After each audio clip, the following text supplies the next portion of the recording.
তারেক রহমান খারাপ সন্তান, এই ঘৃণ্য প্রচার যারা করে তারা হয় স্টুপিড নয়তো ইচ্ছাকৃত শয়তান। আজকে একটা জিনিস পরিষ্কার করে বলি, তারেক রহমান মায়ের অসুস্থতায় দেশে আসেননি বলে যারা অপপ্রচার করছেন, তারেক রহমানকে খারাপ সন্তান, অকৃতজ্ঞ এইসব বলে নোংরা কথা বলছেন, তারা হয় বোকার স্বর্গে বাস করছেন, ইচ্ছাকৃত ভাবে শয়তানি করছেন। কারণ তারেক রহমান দেশে ফেরাটা তার একার সিদ্ধান্ত না, এটা বেগম খালেদা জিয়ার সিদ্ধান্ত। এই অবস্থায় যদি বেগম খালেদা জিয়াকে জিজ্ঞেস করা হয় যে তারেক রহমানের কি দেশে আসা উচিত, তিনি বিনা দ্বিধায় বলবেন যে না, তার দেশে আসতে হবে না এখন দেশের জন্য।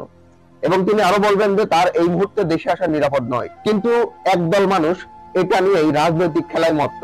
তারা এত বড় পণ্ডিতও জানে না তারেক রহমান যদি আজ দেশে ফিরে, তাহলে এটা শুধু পারিবারিক সিদ্ধান্ত থাকবে না বা পারিবারিক বিষয়ে থাকবে না, এটা পুরো বাংলাদেশের জাতীয় নিরাপত্তার ঝুঁকি হয়ে যাবে। দেশের মধ্যে এমন সব অস্থিরতা সৃষ্টিকারী শক্তি সক্রিয়, যাদের হাতে এই 5ই আগস্টে চুরি হয়ে যাওয়া অনেক অস্ত্র এখন ঘুরে বেড়াচ্ছে।